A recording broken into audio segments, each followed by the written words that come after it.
Now, I've been known for having rather contentious opinions on this channel, a lot of which people have persecuted me for. However, I think it's finally time I share an opinion that I know we can all agree on.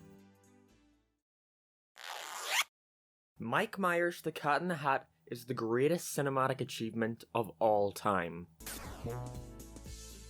The history of this filmmaking marvel rising and falling, plummeting, is such an unfortunate tale, as it shows how warped the public's perception of what is and isn't a good film really is. To make a long story short, this guy nicknamed Dr. Seuss wrote a bunch of extremely popular children's books. Sometime later the film rights were sold off to Universal, and we started getting live-action adaptations of his classic stories. After the hit Dr. Seuss tale The Grinch got a live-action remake which, while not well received critically, made more than enough for the studio to see the potential in more of these remakes. So what did they create next? Should be obvious. By far Seuss's most iconic character, the Cat in the Hat. The film bombed both critically and financially, and caused Seuss's wife and his estate to prevent any further live-action remakes of his stories from being made. And the rights to make animated adaptations were later handed to Illumination. Not a very good trade-off. And while The Grinch is now seen as more of a cult classic, you don't see too many people singing the praises of the Cat in the Hat. I think you can see where my stance in the film lays. So today I will be exploring and analysing how DreamWorks not only created a genuinely good film, but perhaps unintentionally created the most powerful being in all of fiction. Son of a bitch! The film revolves around our main characters Coronary and Sally, being ordered by their mother to be on their best behaviour, as she is hosting a work party there later in the day, but then the cat comes in and causes dismay. They try to calm things down, but it only gets worse. It's like the cat is only there to adverse. He wants them to have fun, but only creates more of a mess. And while at first it was nice, they start to enjoy it less and less. This all culminates in Cutlery's giant rant, and while he tries to deny it, the cat just can't. It's fun to have fun, but you need to know how, and you don't know when enough is enough. It doesn't even rhyme. This story perfectly complements the characters, with the kids being polar opposites at first, but both having the same issue of needing to have the right amount of fun, with Kondax needing to have less fun and Sally needing to have more. Now there's a lot of ground to cover when you're dissecting a film as rich in detail as The Cat in the Hat. Every facet of this film is handcrafted, in some cases literally, and has a razor sharp focus that only a true cineast such as myself can appreciate. Let's start with one of the first things you'll notice about the film. The Mise-en-scène. This movie was directed by Bo Welch, a production designer who worked on multiple Tim Burton films, and more recently, A Series of Unfortunate Events Netflix adaptation. The movie has an incredible style that looks like a Seuss book brought to life. It's brimming with details and no item is left without a meticulous sense of detail. This style not only looks amazing and pleasing, it also provides contrast between our protagonists Concrete and Sally, and the titular Cat in the Hat. You should have seen the look on your face. It was like you saw a monster. A monster? Where? The cat is a chaotic, metaphorical spanner that's thrown into what is essentially a squeaky clean, near-perfect world. We see this visually with the amazing detail that the cat and his things are the only characters to primarily have a black, white and red colour scheme, making them stand out even more in this world. We also see this aforementioned contrast being reflected in the film's denouement, where we see the once perfect sanctum of our heroes degraded into a debauchery of filth and chaos. And while it isn't an incredible achievement by any means, the film is very structurally sound. Each character has an arc that is completed satisfactorily, and there's tons of humorous jokes that relish in the absurdity of the story. You want us to sign this? Just a formality, really. Yeah. Who are they? Magical time-traveling elves. Yeah. Thanks to the screenwriters having an extraordinary grasp of writing absurd stories from mundane situations, as these three have written for Seinfeld and Curb Your Enthusiasm.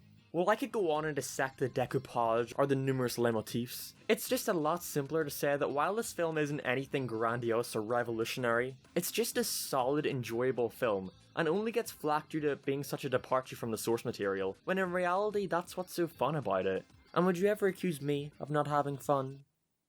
Would you? This seems to be a trend where I watch a negatively received film, but end up loving it for the same reason people hated it. Stupidity. To me, there is nothing wrong with a movie knowing how stupid it is and embracing its stupidity. And this film is the absolute epitome of that. Just sign my petition with this large, oversized pen that requires 2 hands. Did you hold my dog? Okay, I have a problem with the word dog, but I will happily hold your canine American. A movie being dumb doesn't mean it can't be clever with its dumbness. And while this film has its fair share of really bad, childish jokes, I can almost look over them because of how many jokes in this genuinely make me laugh. You're not just wrong, you're stupid. Now wait just a minute. And you're ugly, just like your mum. Did you just call my mother ugly? Shut up!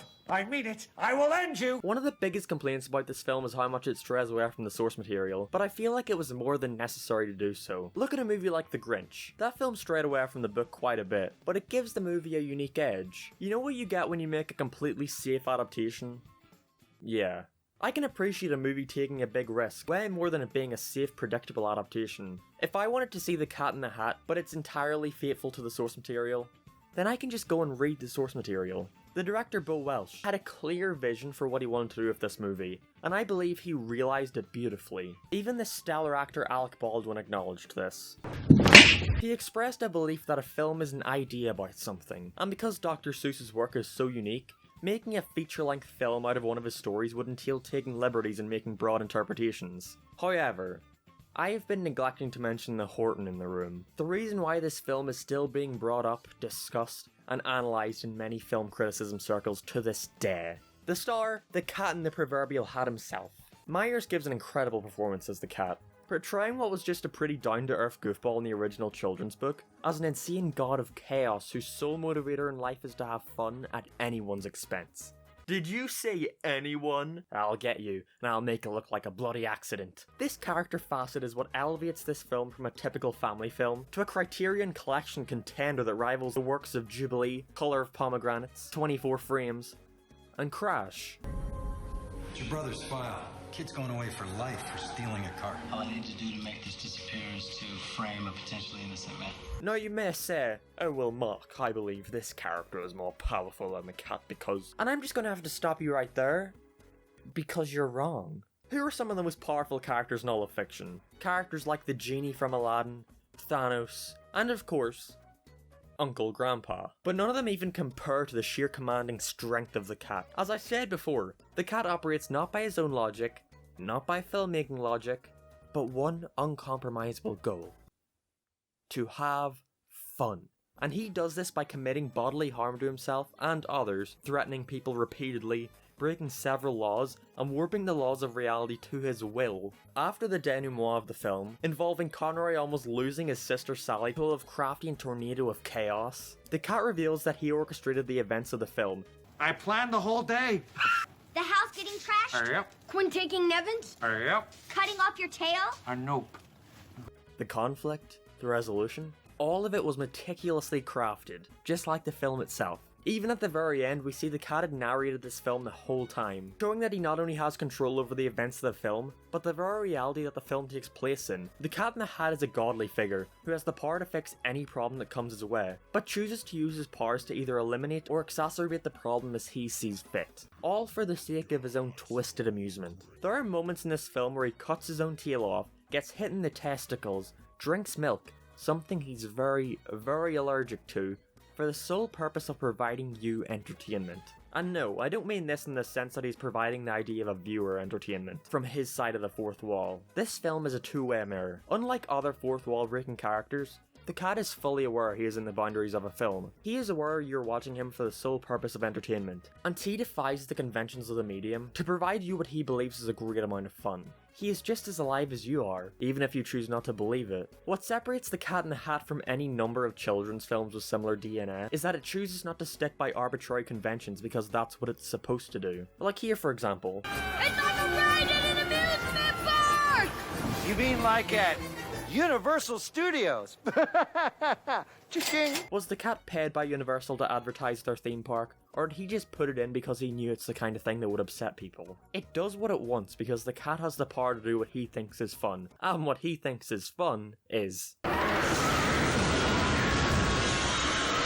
The Cat in the Hat is a well-made children's movie, with the twist that the main character has complete control over the film, and the reality of the film itself.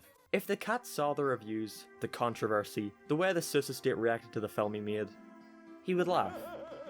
Because he knew in the long run that others, like me, would realise he was correct all along, that this is the cat's reality, and we will occupy it only how he sees fit. And that is why I pray to the cat every night, thanking him for providing me amusement, joy, laughter, and showing me that the only thing that's important in life is to have fun.